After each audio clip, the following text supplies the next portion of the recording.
Bonjour tout le monde, bienvenue à ce nouveau rendez-vous de Folie douce, ici Yvan Bugeaud. Aujourd'hui, Christian Dubois est mon invité, il est directeur exécutif du Centre Bienvenue. À l'Espresso et à l'Espresso allongé, Pierre Laporte amène son sujet « Comment être zen ». Catherine Stassin est aussi des nôtres, sa chronique « Parents sous pression ». Bienvenue chez nous.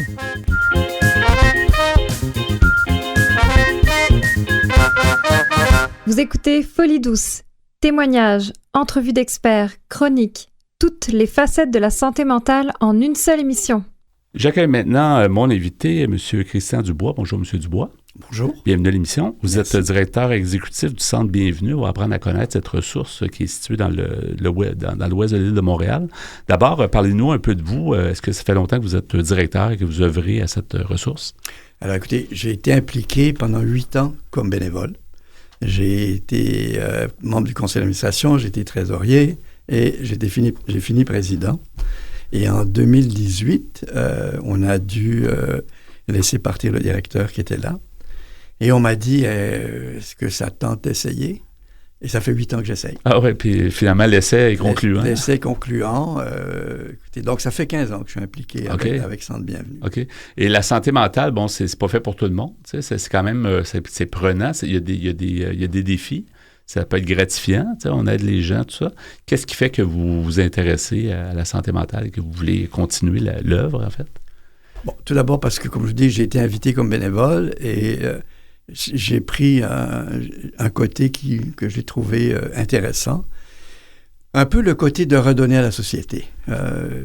Parce que je pense qu'effectivement, je ne vous cache pas qu'il y a des journées difficiles. On a une année difficile. C'est un domaine qui, malheureusement, est en croissance. La pandémie a été difficile. Donc, j'ai toujours aimé être dans le monde. Je vous disais, j'ai été en politique à un moment donné. Oui, oui.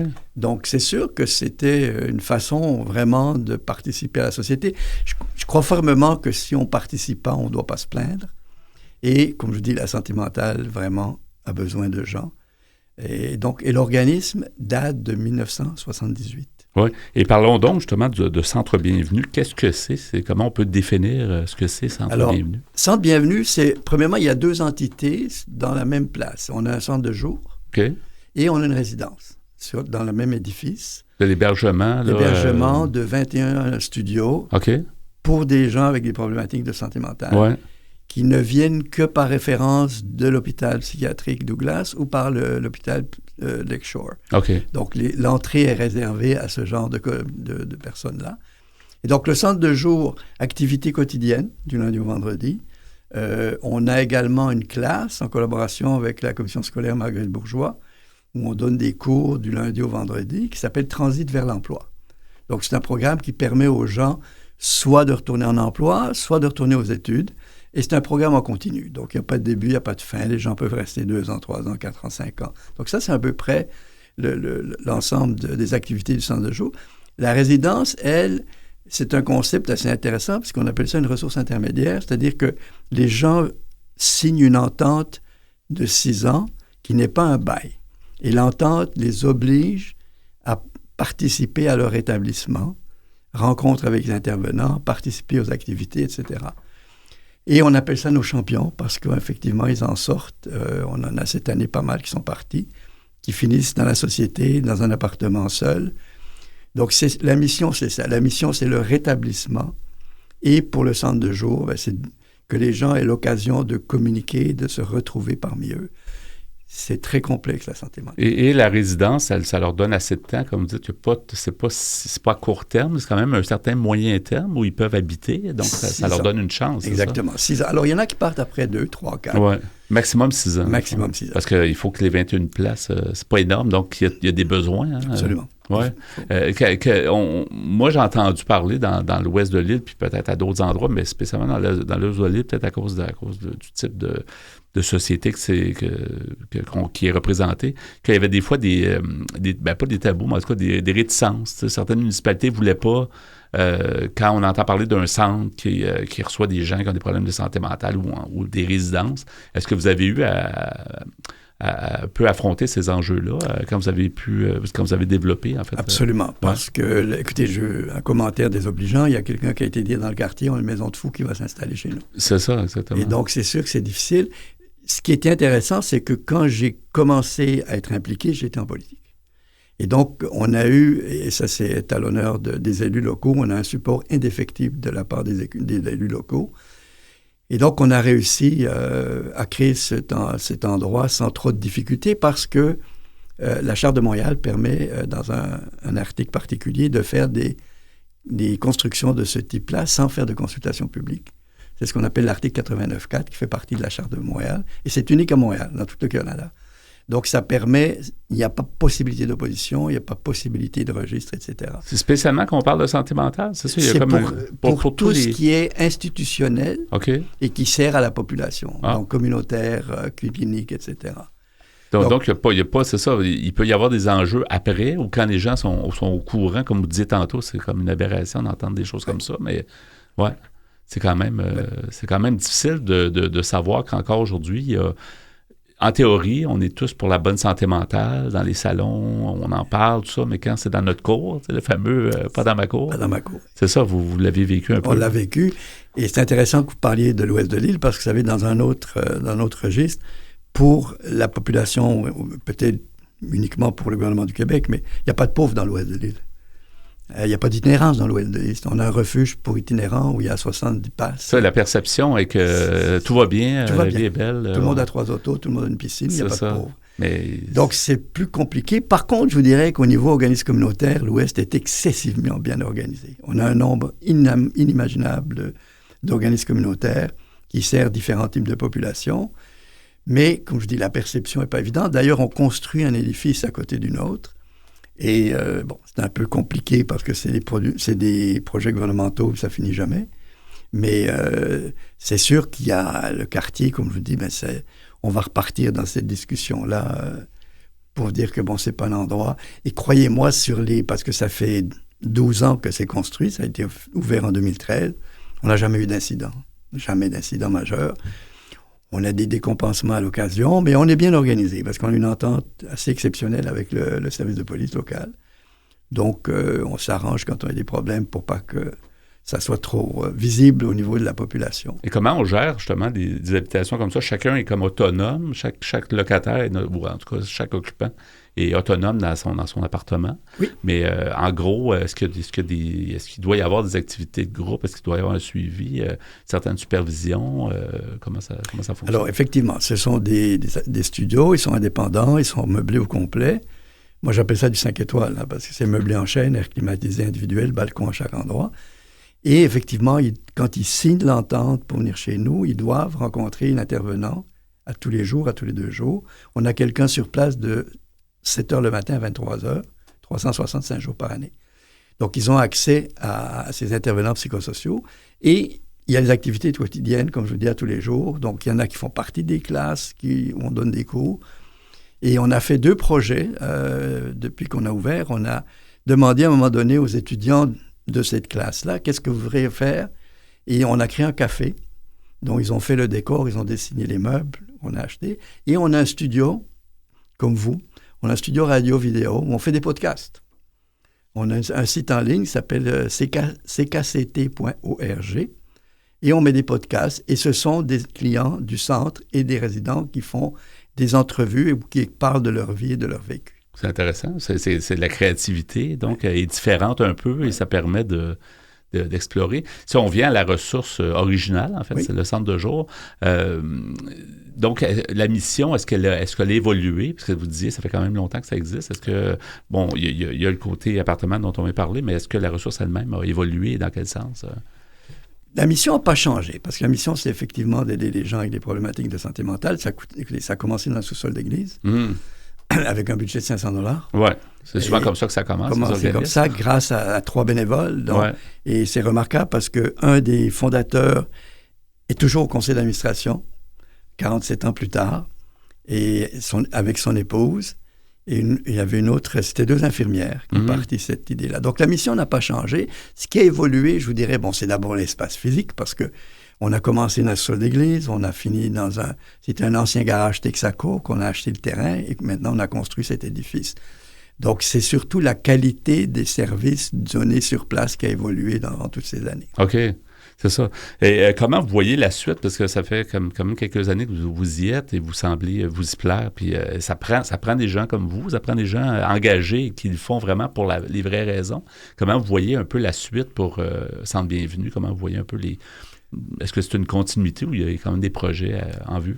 Il y a des projets en vue. Comme je dis, l'idée, c'est de développer. On a eu beaucoup de difficultés à récupérer une certaine clientèle après la pandémie. Ah ouais? Parce qu'il y a deux phénomènes. Il faut comprendre que la santé mentale, au départ, c'est pas comme d'aller prendre un bar sur Saint-Laurent, là. Les gens ont des réticences. Et donc, la pandémie a rajouté une couche, si je peux dire, de peur par rapport à la clientèle.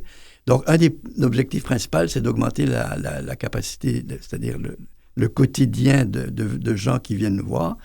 Et ce qui est bizarre, c'est que depuis 47 ans qu'on existe, il y a des gens qui vont dire « Ah, vous êtes où? C'est quoi? » Ouais. Puis comme j'ai dit, à part faire de la pub à la télé qu'on ne fera pas, mais c'est assez compliqué parce qu'encore une fois, les gens ont ce stigma, en fait, de se ramasser avec d'autres gens et de réussir à socialiser. Donc, écoutez, on est là pour longtemps.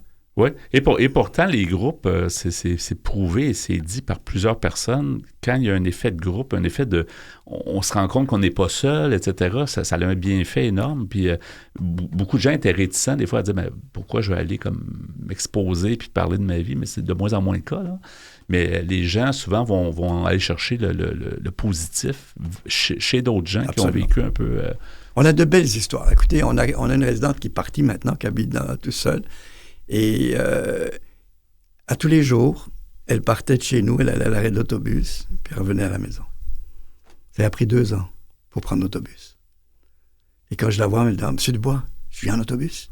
Je prends l'autobus. » Donc, pour nous, c'est notre récompense. Ouais. C'est les gens qui réussissent à sortir de leur phobie, de leur maladie, et de faire un bout de chemin.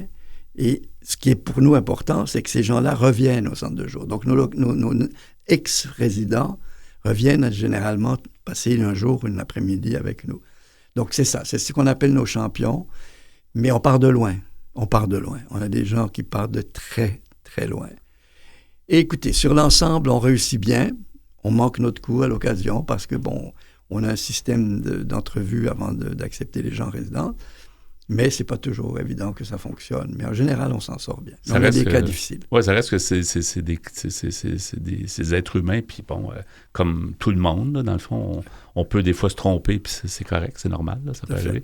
Avant de se quitter, c'est fort intéressant. Les gens, puisqu'on en parlait tantôt, des fois, c'est pas si connu. Ça dépend si les gens ont déjà des contacts qu'ils fréquentent ou peu importe. Mais si les gens veulent en savoir plus sur votre ressource, je pense qu'ils peuvent soit aller au site, voir le site web ou vous téléphoner parce que vous êtes toujours ouvert aux gens du West Island ou d'ailleurs, j'imagine, les gens qui veulent se rendre dans vos activités. Partout, absolument. Il n'y a pas de limitation de territoire. Ouais. Et donc, c'est centrebienvenue.org, qui est le site Internet.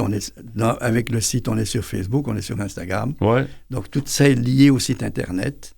Puis on a toutes les, c'est ça, on a les activités en continu, puis un peu, si on veut y aller, si on veut profiter un peu, ou en tout cas s'intégrer, puis peut-être prendre confiance, c'est ça qui ressort beaucoup. Vous savez, c'est intéressant parce qu'on participe beaucoup à des activités dans l'ouest de l'île, donc des festivals, on avait la fête, le pique-nique de la députée dimanche passé, et ce qui ressort toujours dans les présentations qui sont faites, c'est tabou, la santé mentale. Oui, celui-là encore. Vous savez que les statistiques varient entre 1 sur 4 ou 1 sur 5 dans toutes les familles au Québec qui vont avoir un problème de santé mentale.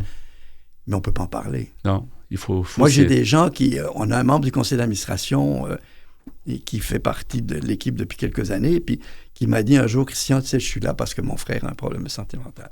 Donc, c'est un peu ça qui fait que les gens s'embarquent, s'impliquent, mais c'est tabou d'aller dire mon frère a un problème de santé mentale. Effectivement. Merci. C'est tout le temps qu'on a. C'était fort intéressant. Merci beaucoup, M. Christian Dubois, d'avoir été des nôtres et bonne continuation avec le Centre Bienvenue. Merci à vous de m'avoir reçu. Ça nous fait plaisir. Au revoir. Au revoir. Folie Douce est aussi présent sur Instagram. Cherchez Folie Douce Radio et venez nous voir.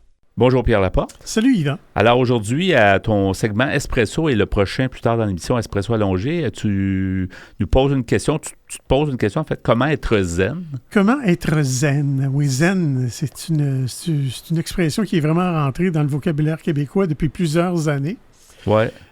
Sait-on vraiment ce que ça veut dire? Ouais, on le sait un peu, mais... On le sait pas, on le sait, puis on le sait pas. En même temps, c'est pas clair. Mais si on regarde la définition qu'on donne sur Wikipédia, on nous dit le zen est une branche japonaise du bouddhisme Mahayana, héritée du Chan chinois. Elle met l'accent sur la méditation qu'on appelle le dhyana, D-H-Y-A-N-A, dans la posture assise dite de Zazen, Z-A-Z-E-N. C'est peut-être la position du lotus, peut-être qu'on dit plus souvent chez nous. Ça m'échappe. Pas très familier. Oui. En fait, alors, j'ai pris un article sur l'Internet qui s'appelle ainsi « Comment être zen » sur le site WikiHow. Alors, on nous dit dans cet article, être zen se caractérise par une recherche d'harmonie et de sérénité en premier lieu, en soi et puis en toute chose. Il s'agit de rétablir un équilibre mental, émotionnel et physique, mais également d'obtenir l'équilibre dans toute situation et relation. Le but du zen est d'être bien dans sa tête et d'être serein. C'est un refuge de paix et de bonheur. Maintenant, en 3 parties, on va examiner de plus près c'est quoi le zen. Premièrement, la première partie, c'est de trouver la paix dans sa vie, en 6 points. On nous dit... En d'autres mots, pas se casser le bicycle, comme on dit au Québec. On peut dire ça, oui. Alors, il y a à trouver la paix dans sa vie en 6 points. Premièrement, on nous dit lâchez prise sur ce que vous ne pouvez pas contrôler. Vous êtes la seule personne que vous pourriez réussir à contrôler. Vous pouvez changer vos pensées, vos actions, réactions et émotions, mais vous ne pouvez pas changer les autres. Lâchez prise sur ce que les autres font ou pensent et restez centré sur vous-même. Si tu me demandes mon avis, je pense que ça a plein d'allure. Oui. Qu'on soit japonais ou chinois ou québécois. Ça a du québécois. gros bon sens pour être plus heureux et être plus calme. Ouais. Oui. On nous dit donner aux autres le bénéfice du doute. Si vous pensez que vous n'avez pas été bien traité, ne le prenez pas personnellement. Imaginez que la personne concernée n'était pas complètement consciente. On nous dit aussi une alternative lorsque vous êtes désappointé ou déçu est de penser à quelles étaient vos attentes. Étaient-elles réalistes? Ont-elles été exprimées clairement? Il est parfois important de comprendre avec la personne concernée comment le malentendu est arrivé pour clarifier la situation. Deuxième point selon le zen. Prenez de la distance. Prendre de la distance va vous aider à relativiser. La clé est de regarder la situation à travers les lois de cause et d'effet. Quand on ne pratique pas le détachement dans ses activités, on rencontre des obstacles. On connaît la stagnation et l'emprisonnement. La vie devient cyclique, c'est-à-dire répétitive, et reste enchaînée aux lois de cause à effet. On nous dit regarder le problème en face et trouver les causes qui ont amené le problème ici et maintenant. Tout passe. À chaque situation, demandez-vous, est-ce que tout est perdu? La confusion est-elle totale? L'angoisse est-elle parfaite? Suis-je réduit à l'impuissance? De grandes questions existentielles. Exactement, mais tu vois, ça vient d'Extrême-Orient, mais ça se rapporte très bien à nous et je dirais à bien des pays occidentaux. Troisième point, contrôler et changer certains aspects de votre vie liés à la situation. Vous ne pouvez pas changer l'autre ni le monde, mais vous pouvez commencer à changer votre attitude ou votre réaction à la situation. Changer et reprendre la responsabilité sur votre état ou la situation peut vous redonner de la confiance. Par exemple, si vous êtes coincé tous les jours dans les embouteillages, observez puis changez ce que vous pouvez changer. L'heure du réveil, la route, vos horaires. N'entretenez pas vos frustrations, vos angoisses, ni votre colère. Au contraire, réduisez-les au maximum en prenant certaines responsabilités et commencez à véritablement changer. Quatrième point, selon le zen, focalisez toujours votre attention sur les aspects positifs.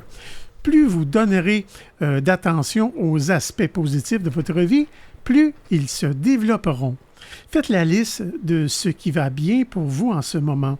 Relisez-la souvent. Mettez-la en évidence sur votre frigo ou partout ailleurs. 5e point, visualisez une issue positive. Même si la situation semble vous échapper, essayez d'imaginer un scénario des plus positifs. Cette méthode peut vous aider à retirer de votre esprit toute pensée nuisible. On nous dit aussi, utilisez une photo pour vous aider à mieux visualiser votre rêve, une nouvelle voiture, une nouvelle maison. Utilisez des affirmations pour vous aider à visualiser des issues positives. Ces phrases positives vont vous aider à concrétiser vos désirs profonds. Mais je m'arrête ici et je vais poursuivre un peu plus tard. Et j'espère que tu vas rester zen pendant cette période-là. On poursuit à l'Espresso allongé plus tard. Comment être zen?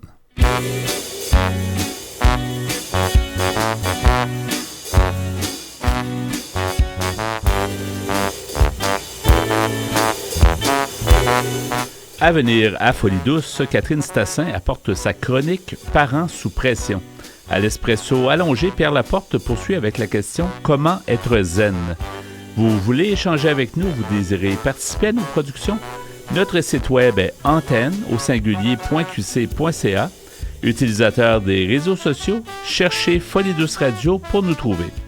Vous écoutez actuellement Folie douce, pionnier en santé mentale depuis 1991. Folie douce, une communauté, une radio.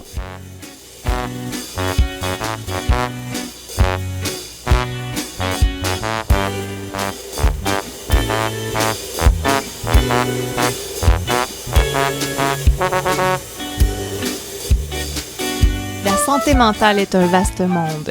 Venez avec nos chroniqueurs qui nous amènent en territoires inconnus.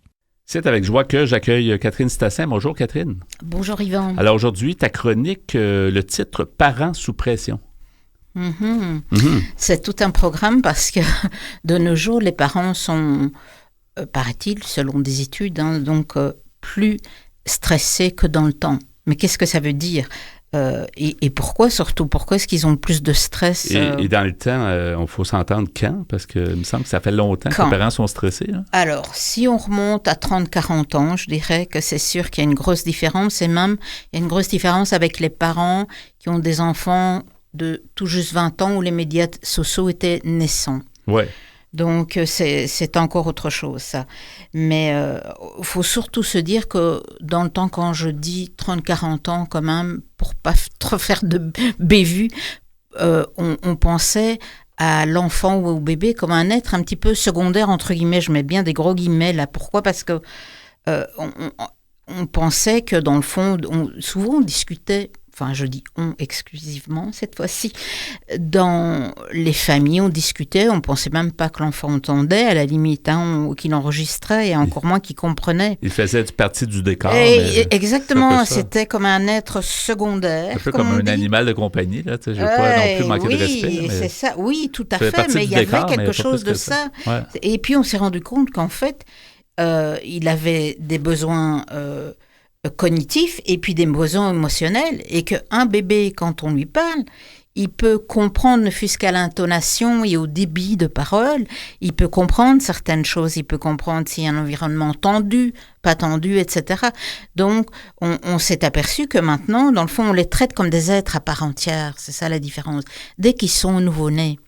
Et donc, on conseille à tous les parents de parler à leur bébé, même nouveau-né, de leur dire « oui, je t'aime » ou de dire « voilà, tu as mal, tu as soif », etc. On leur conseille de parler. Et de leur parler normalement, pas de leur parler en bébé. Là. On peut, pour le plaisir, parler en bébé parce qu'on voit bien que le bébé a une réaction différente. C'est comme un petit langage affectif, disons. Mais l'enfant apprend le langage immédiatement, donc on va répéter des mots et à force de répéter, il va faire des associations. Mais là, on part dans une autre direction, c'est pas le but. Ici, on voit bien que donc l'enfant est devenu un être à part entière et donc le parent, il se fait du stress depuis qu'il est nouveau-né, il se dit « est-ce que j'ai bien fait ci? Est-ce que je lui ai parlé? Est-ce que j'étais attentif? » etc. Et on en a plus conscience de la présence de l'enfant. Là. On a totalement conscience. Je pense que maintenant, à part quelqu'un qui veut vraiment pas le savoir, les parents le savent en général. Ouais. Et vient à s'ajouter à cela une couche non négligeable qui est la couche des médias sociaux. Alors, la couche des médias sociaux, elle ajoute ce qu'on appelle la culture de la comparaison et on va voir que ça ajoute du stress aux parents. Il y a également la crise en santé mentale qu'on traverse aussi bien chez les jeunes que chez les moins jeunes post-Covid, ou tout simplement parce qu'on vit à des rythmes de vie un peu fous et pour certains basés beaucoup sur les médias sociaux, où il y a de l'isolement, il y a beaucoup moins de choses partagées entre les personnes. Donc, il y a une crise de santé mentale assez nette, là. Toutes les études le signalent. Il y a comme une dose d'information, en général. On est pour l'information, mais trop d'information... il n'y en a plus, hein. Comme on dit, trop c'est comme... Oui, exactement. Puis c'est ça que, même chez les jeunes, je pense qu'ils sont bombardés de plein de choses. Ils n'ont pas le temps de digérer, même un petit peu. Voilà, digérer, assimiler et faire jouer leur esprit critique. Ouais. C'est quand même important avec l'information. Ça, c'est encore autre chose. Et donc, maintenant, en fait, ce qui se passe, c'est que les parents, certains, vont avoir honte de ça, d'être dépassés, d'être stressés, parce que tout le monde dit « Oh, tu dois être tellement heureux, tu as un enfant, oui, j'ai un bébé, admettons, puis j'en ai un de 4 ans, oh, c'est merveilleux, etc. » Mais non, c'est pas toujours merveilleux, le quotidien n'est pas toujours merveilleux. Et ce qui est pire, c'est de le cacher. Donc, le mieux, c'est vraiment d'en discuter avec qui on peut, et son conjoint, et avec de la famille, des amis, etc. Et d'oser dire, oui, je suis dépassée. Viens m'aider pour ci ou ça, je suis dépassée.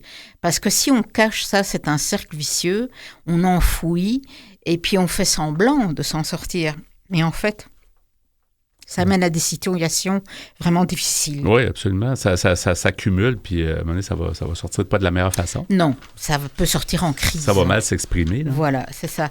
Et les parents se plaignent toujours, et ici j'ai quelques témoignages, oh, il y a toujours quelque chose à faire pour les enfants, que ce soit pour l'école, où on doit aller à l'atelier de dessin, ou à la danse, ou au soccer, ou à l'activité musicale, il y a toujours quelque chose, on n'en sort pas, j'ai plus le temps. Pour moi-même, j'arrive même pas à prendre une douche, je dois programmer l'heure à laquelle je prends ma douche pour être sûre de pouvoir le faire et d'avoir un conjoint ou un ami ou quelqu'un de la famille qui s'occupe du bébé.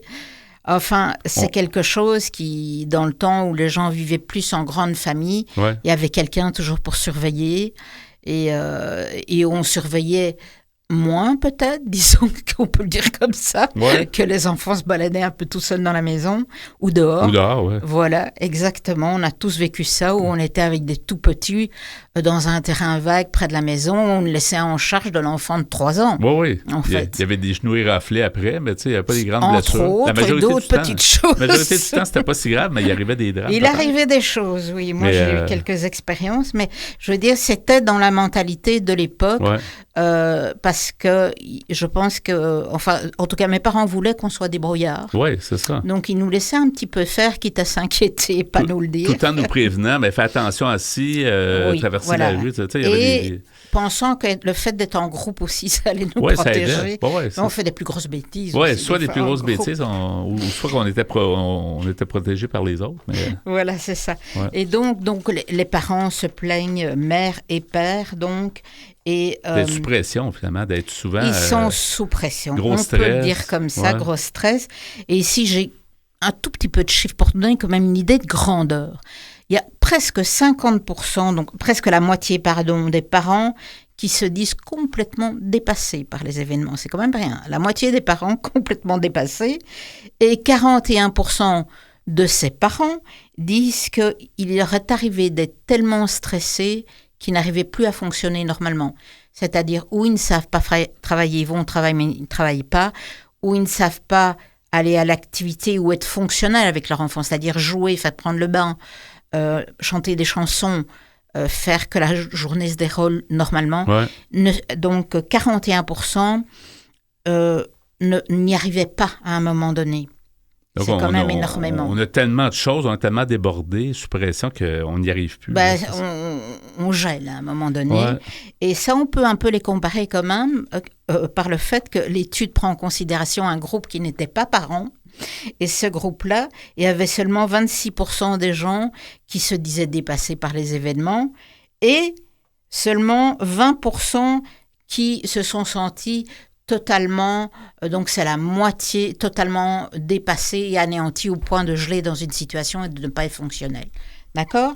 Donc on voit qu'il y a vraiment une différence et qu'être parent, ça peut user. Et là, je reviens un petit peu à la culture de la comparaison qui règne. Hein. Ça règne, qu'on le veuille ou non. Qui ne voit pas passer des Instagram, des vidéos, des commentaires sur « Mon enfant a déjà fait ça. Ah, mais le mien, il dit tel mot. Oh, mais le mien, il a autant de centimètres. Et le mien, il met ses chaussettes toute seule. » C'est insupportable. Ouais.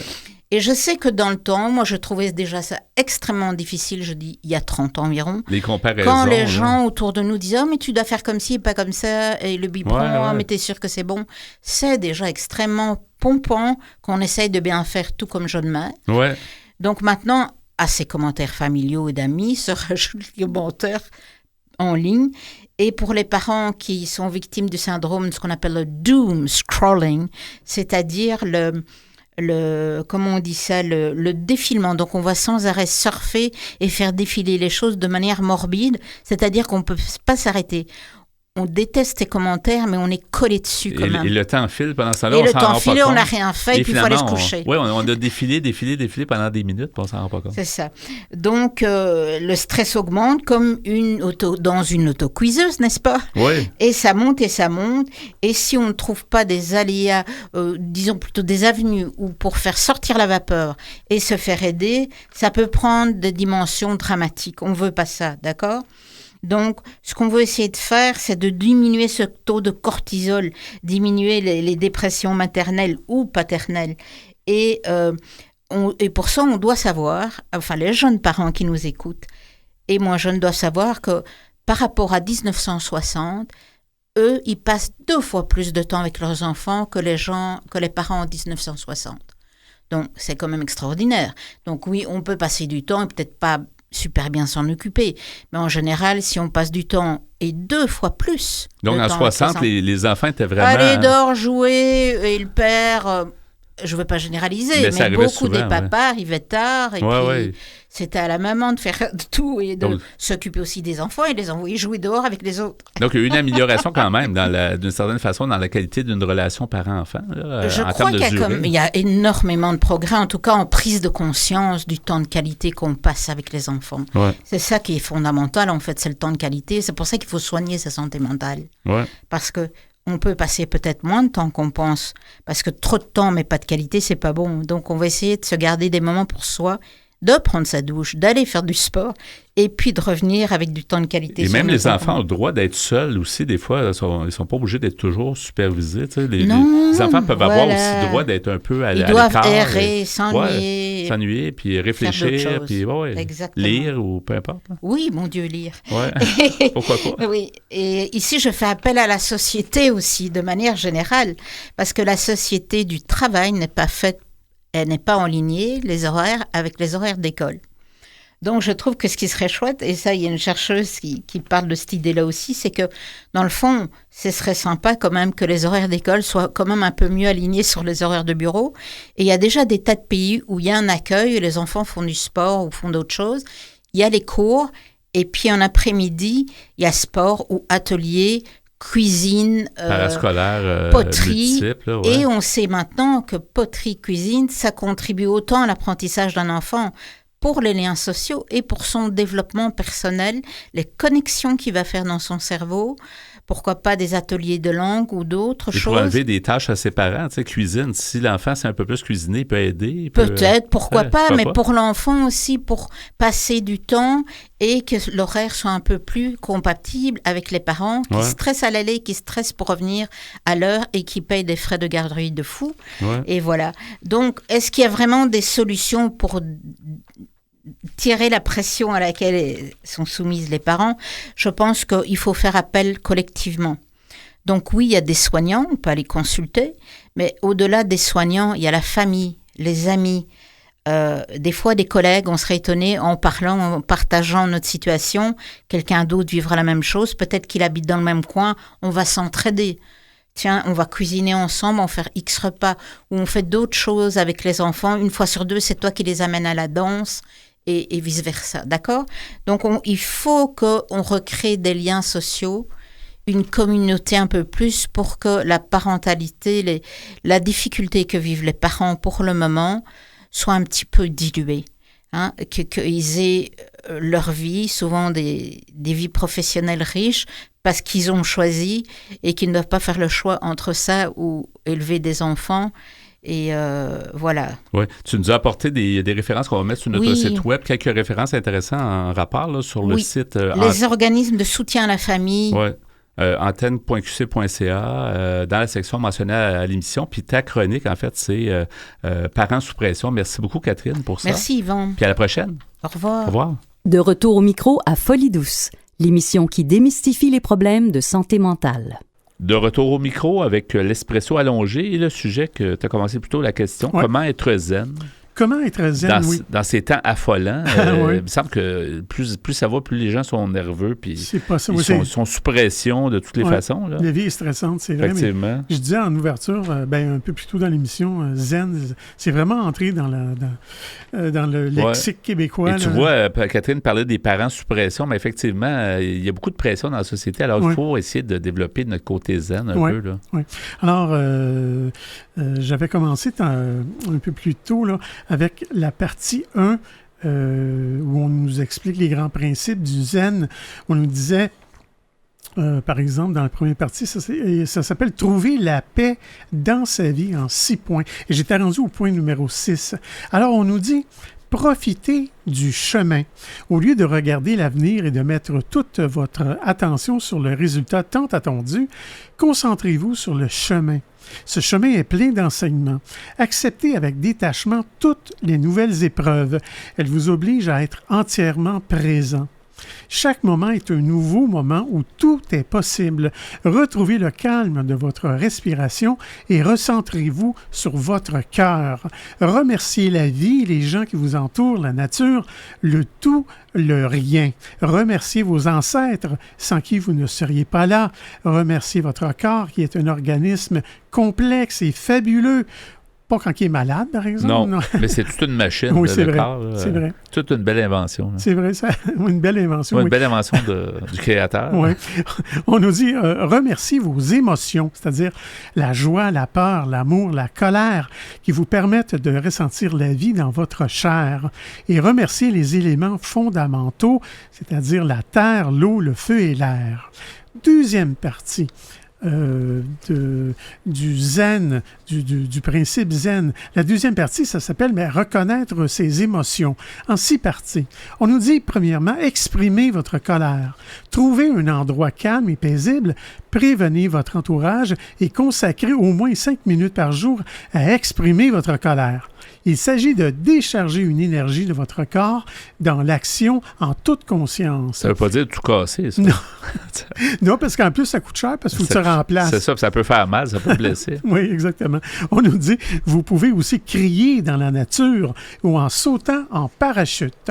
Quand quelqu'un est en colère, acceptez sa colère tout en créant mentalement une protection. Imaginez un paratonnerre relié à la terre et qui remonte le long de votre colonne vertébrale. Mettez-lui une couleur. Imaginez que toute l'énergie de la colère va être aspirée dans un trou noir en face de vous. Créez un rituel personnel qui permet de contenir la colère de l'autre tout en acceptant que certains mots vous sont dédiés et sont même très importants pour votre développement. Deuxième point, observez votre tension nerveuse ou votre stress. Tout changement commence par l'attention. Observez votre tension et chaque fois, recentrez-vous, respirez dans votre tension. Détachez-vous de sa source, souvent mentale. Faites un scan de votre corps, passez en revue votre corps et sentez les tensions inutiles et rééquilibrez votre posture en harmonie avec votre respiration. Il me semble que c'est un peu compliqué quand même. Bien, c'est-à-dire qu'en théorie, c'est simple, mais c'est difficile à appliquer, mais il faut le faire si on veut être mieux dans la vie. Il faut faire des efforts. Ça prend de la pratique. Ça prend de la pratique et en le faisant, je pense que ça va devenir plus facile, évidemment. Oui. Troisième point, observez vos réponses lors d'une situation désagréable. Observez quelles sont les émotions qui montent. Ne jugez pas vos émotions. Laissez-les monter puis descendre. Ne vous y attachez pas. Quatrièmement, ne prenez rien personnellement. Lorsque vous commencez à ne plus rien prendre personnellement, vous commencez à être immunisé contre vos pensées nuisibles et vous gardez beaucoup plus d'énergie pour l'essentiel. Cinquièmement, souriez lorsque vous n'allez pas bien. Ça aussi, ça doit être difficile. Ouais. Faut pas que ça paraisse qu'on va pas bien. Oui. On nous dit une des règles d'or de l'attitude zen est le sourire.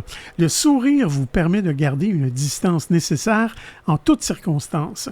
Il vous relie aussi instantanément au cœur. Il remercie la vie. Et sixièmement, luttez contre les pensées nuisibles. À chaque pensée nuisible, demandez-vous si vous avez vraiment envie de vivre cette expérience.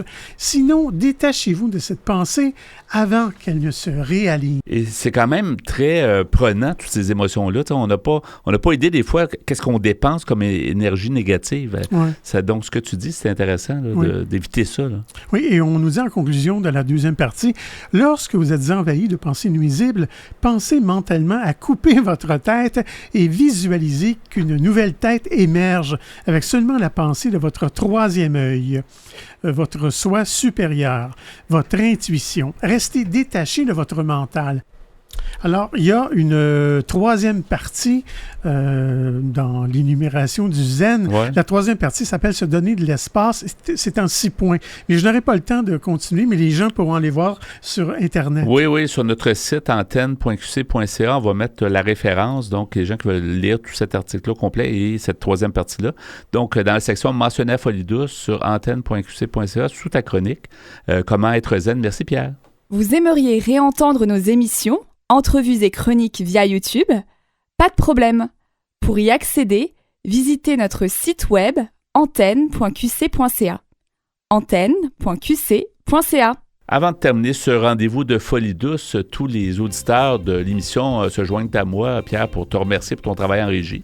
Bienvenue, mon cher. Et merci aussi pour ton espresso et ton espresso allongé, où ton sujet était comment être zen. Ouais. Travailler notre zénitude. On va y travailler tranquillement, mais ça vaut la peine pour être plus heureux dans notre vie. J'imagine. Oui, notre invité en début de rendez-vous, c'était Christian Dubois, directeur exécutif du Centre Bienvenue.